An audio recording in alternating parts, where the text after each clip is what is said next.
মজা মানে মজা ভাই আমরা খালেঙ্গা পাশে খালি বুঝা ভাই কিতাব এখন চলবে না চলবে না চলবে না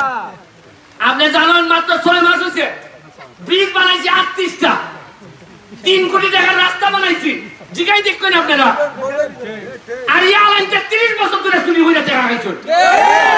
এখন খাতে এর বাবার টাকা না আপনার টাকা খাইছো করে সুরাও হল এই যে আপনাদের ভাই আপনারা আজকে আমার পুলার শৈল বাচ্চার শৈল শার্ট নাই 8টা রিস্কা দিয়ে যাইতে পারে না রাস্তা ভাঙা আপনি কি মনে করেন আমরা গরিব আমরা স্বভাব খারাপ ইয়ালার করে আলাইতে খাইছেন দেখি আমরা কপালে এত দুর্ভোগ আপনি জানেন আমি 10 লাখ টাকার খালি ফুটবল দিছি 6 মাসে 10 লাখ টাকার ফুটবল আজকে আইবার সময় 15টা ফুটবল দিছে 15টা ফুটবল দিছে আইবার সময় এখন কেন দেয়া যাইবো আরো 10টা কয়টা 25টা একদিনে 25টা দিছি আরো দিব কইছি যে হাজার হাজার বল দিব আরে সুরাও বলতে জায়গা খাইছো না আলান্তের তা কইতা মুখটা শুকাইয়া তো বাদ দিন ভাই ভাইটা দিবরে টিকি তাও বাট পারা হতে মুখ আমি মুসল কইরা ছাড়ি এমপিগিরে গুলো এমন কোন জিনিস না যে এইটা হইলে সাংঘাতিক কিছু জীবিকা আজকে সামান্য ফুলাইতে 12 বছরের ফুলাই সাইয়া কয় তোমরা টাকা মেরে দিছো এটা উনতে ভালো লাগেনি আপনারা যারা বয়স্ক তারা হয়তো মনে করছেন যে আচ্ছা রে বাবা ব্যারিস্টার মানুষ এমপি মানুষ চেয়ারম্যান মানুষ মেম্বার মানুষ মাইটা লাভ নাই কিন্তু যে বুলাটার বয়স 12-13 এ ফেসবুক চালায় এমকা প্রশ্ন তুলে কয় কিতা করতে দেখা ঠিক আপনারা আশ্চর্য হইবা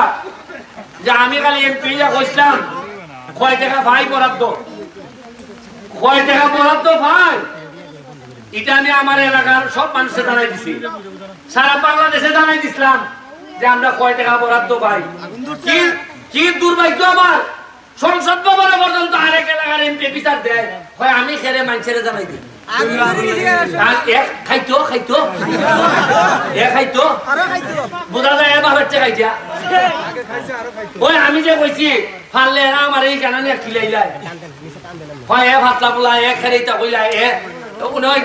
এরার কতই এমপি মানে তুই বেটা পালা খাইন যাবেন যে ভুজিয়া তাই তুই লাগাই যা আর 3 খাইক দিতে 3 ঘন্টা লাগাইবি আর সাধারণ মানুষ তোমার দ্বারা হয়তো কিটা তুমি বড় বড় নেতাদের সাথে থাকবে এই মেয়ে ওরাও সাথে মারতে ওরাও না থাক তুমি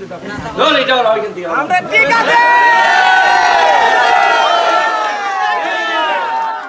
এই চিকেনকে আমি তো তুমি আছে ভাই সুমন ভাই না সুমন এটা আমি খাইছো দেখছ ঠিক আমি এই রাস্তা এই মাঠ বড় করবো মাঠ উঁচা করবো এরপরে এই 1 বছরের মধ্যে এই রাস্তা ভাঙা হইলে তোমরা আর কষ্ট হইতো না রাস্তা ভাঙা হইলে দিব ওই জায়গা এরপরে বিদেশ থেকে এখান থেকে আমি পর্যটক আনবো তোমরা রুজি বাড়াই দিব যা যা করা লাগে বন রে যা করলে বন সুন্দর হইব এই ব্যবস্থা নিব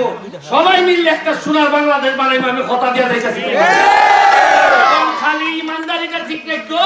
ছেলে মেয়েরা পড়াশোনা করাইও যা লাগে আমি দিব আমি কইছি না যে শুনো গান দিয়ে গোসল করতে যেহেতু আমি শিখছি ইতিহাস আমি নতুন করে লিখবো কোনো বাটপারের সাথে চলতাম না এর সাথে আমি সংসার করতাম না যারা টাকা মাইনা দেয় এর সাথে আমি ব্যারিস্টার সমান নাই তাইলে আরো 30 বছর আগে খালেঙ্গা আরো উন্নত হইবার কথা আপনারা বালাটা একবার জুম্মার সময় গেছি গা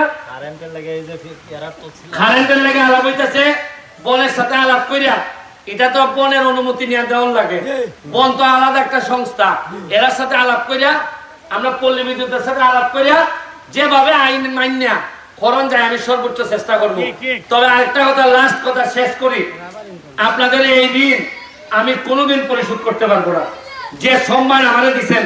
খালি এখন দোয়া করেন এই সম্মানের দামটা যেন আমি রাখতে পারি আমার কারণে যেন আপনাদের কোনো বদনাম না হয় যদি প্রয়োজন পড়ে আপনাদের কারণে আমি এই দেশ ছাড়বো এমপিগিরি ছাড়বো তাও আপনাদের হৃদয় থেকে যেন আমার বের হইতে না হয় আপনাদের ভালোবাসা থেকে যেন আমার বঞ্চিত হইতে না হয় এই দোয়াটুকু আমার জন্য করবেন জয় বাংলা